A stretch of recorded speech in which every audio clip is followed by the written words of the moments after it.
Hey guys, today we're going to read chapter 6 of Keeper of the Lost Cities.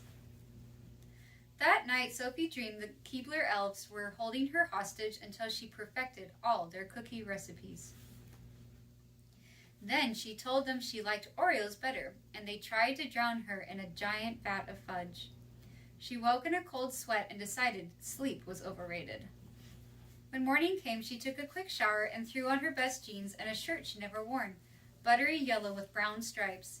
It was the only item in her closet that wasn't gray, and she'd always been too self-conscious to wear it. But the collar brought out the gold flecks in her eyes, and today she would see fits again. As much as she hated to admit it, she wanted to look good.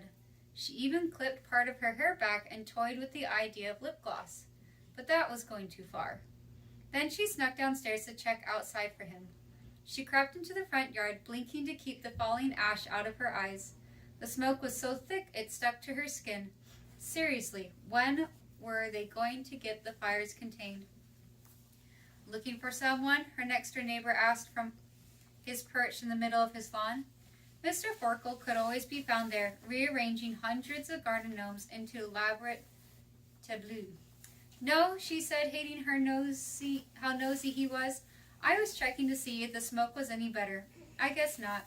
She coughed for added effect. His beady blue eyes bored into hers, and she could tell from his thoughts that he didn't believe her. You kids, he grumbled, always up to something. Mr. Forkle loved to start sentences with the words, you kids. He was old and smelled like feet, and was always complaining about something. But he was the one who called 911 when she fell and hit her head, so she was obligated to be nice. He moved a gnome a fraction of an inch to the left. You should get back inside before the smoke gives you another one of those headaches. You're always... Loud yapping interrupted him, and a ball of fur with legs streaked up the sidewalk, barking its tiny head off. A blond guy in spandex jogging shorts chased after it. Would you mind grabbing her? He called to Sophie as the dog raced across her lawn. I'll try. The dog was quick, but Sophie managed to step on the leash with a clumsy lunge. She kneeled, stroking the wild-eyed, panting creature to calm her down. Thank you so much, the guy said as he ran up the path. As soon as he drew close, the dog growled and strained against the leash, barking like mad. She's my sister's dog, he shouted over the noise. She hates me, not my sister, the dog, he added. He held out his hand, displaying several half-moon bite wounds. Fresh and still bleeding. One was so deep it would definitely leave a scar. Sophie picked up the trembling dog and hugged her. Why was the dog so afraid? I don't suppose you'd be willing to carry her back to my sister's house. It's just a few blocks away, and she seems to like you better than me. He winked one of his piercing blue eyes.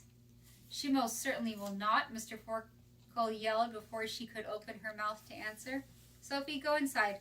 And you, he pointed to the jogger, get out of here right now or I'm calling the police. The guy's eyes narrowed. I wasn't asking you. I don't care, Mr. Forkle interrupted. Get away from her now. The barking grew louder as the guy moved toward Sophie. She could barely think through the chaos, but there was something in his expression that made her wonder if he was planning to grab her and drag her away. And that's when it hit her. She couldn't hear his thoughts, even with the barking, she should have heard something.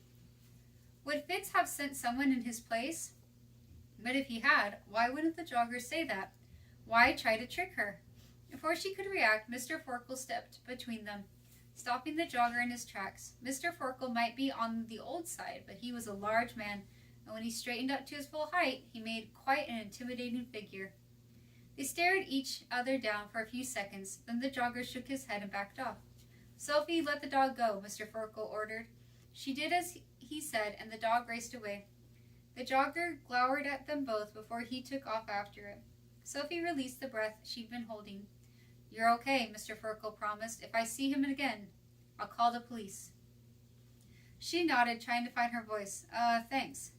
Mr. Forkle snorted, shaking his head and grumbling something that started with, you kids, as he returned to his lawn gnomes. Better get inside. Right, she agreed, moving up the path on shaky legs. As soon as the front door closed, she leaned against it, trying to make sense of the scattered questions racing through her brain. Why would that guy try to grab her? Could he be another elf? Fitz had some serious explaining to do whenever he decided to make his next appearance.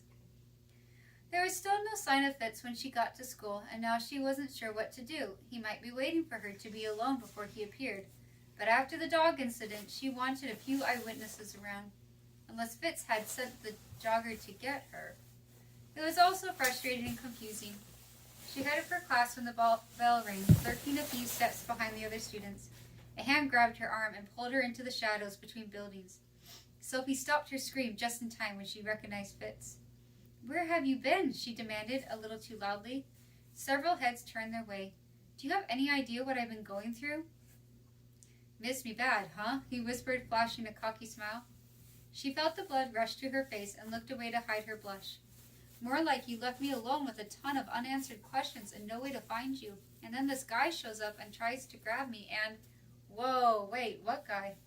"I don't know," she said. "Some creepy blonde guy tried to trick me into wandering off with him, and when I wouldn't, it looked like he was going to snatch me, but I wasn't sure because I couldn't hear his thoughts, and I think he might be another elf."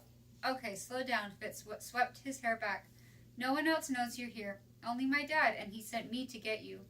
"And why couldn't I hear his thoughts?" "I don't know," he admitted. "Are you sure you couldn't?"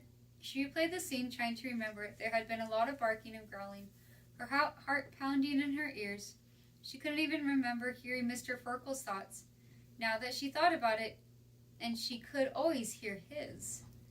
"Maybe not," she said quietly. "My guess is he was human, and maybe his mind is just quieter than the others. But we'll check with my dad. We'd better move, though." He pointed to a teacher who was eyeing them like he suspected impending mischief. "We can't leap with people around." "Leap?" she squeaked as he pulled her behind the English building. "I can't ditch class, Fitz. They'll call my parents, and after yesterday, I think my mom might strangle me." "This is important, Sophie. You have to come with me." "Why?" "Just trust me." She locked her knees so that he couldn't pull her any farther. She couldn't keep disappearing all the time. Elf or not, she had a life here with classes she couldn't fail and parents who could ground her. "How am I supposed to trust you when you won't even tell me anything?" "You can trust me because I'm here to help you." That wasn't good enough. If he wouldn't tell her what was going on, she knew how to find out. It was strange to willingly use her telepathy after so many years trying to block it, but it was the only way to find out what he was hiding. So she closed her eyes and reached for his thoughts the way she had the day before. The breeze brushed through her mind, whispering scattered pieces of information, nothing she needed though. When she pushed a little farther, she found what he was hiding. "A test!" she squeaked. "What am I being tested for?" "You read my mind?" He dragged her deeper into the shadows, shaking his head hard. "You can't do that, Sophie. You can't listen to someone's thoughts anytime you want to know something. There are rules." "You tried to read my mind without permission. That's different. I'm on assignment." "What's that supposed to mean?" Fitz ran his hands through his hair, which he seemed to do when he was frustrated. "It doesn't matter. What matters is you could get in big trouble for invading someone's mind like that. It's a serious offense." The way he said serious made everything inside her scrunch and twist together. "Really?" she said quietly. "Yeah, so don't do it again." She started to nod, but a small movement at a nearby oak caught her attention, and she froze, her heart hammering so hard it drowned out everything else. It was only for a second, but she could have sworn she saw the jogger's face. "He's here," she whispered, "the guy who tried to grab me." "Where?" Fitz scanned the campus. She gestured toward the tree, but there was no one around. No thoughts nearby either. Did she imagine it? Fitz pulled a silver pathfinder from his pocket and adjusted the crystal. "I don't see anyone, but let's get out of here. We shouldn't keep everyone waiting anyway." "Who's everyone?" "My parents and a committee of our counselors." "It's part of the test you have heard me thinking about when you broke into my head." He shot her a sidelong glance, and she felt her cheeks heat up. "Sorry," she mumbled. She never thought of telepathy as breaking in before, but she could see his point. His thoughts had automatically filled her mind the way they did with humans. She'd shoved her away and took them. She'd be furious if someone did that to her. She wouldn't make that mistake again. It wasn't like she'd ever enjoyed being a telepath anyway. Reading minds always caused way more problems than it solved. Fitz took her hand and led her into the sunlight. "Ready?" he asked as he helped up the pathfinder. She nodded, hoping he couldn't feel the way her arm was shaking. "Can you tell me what the test determines?"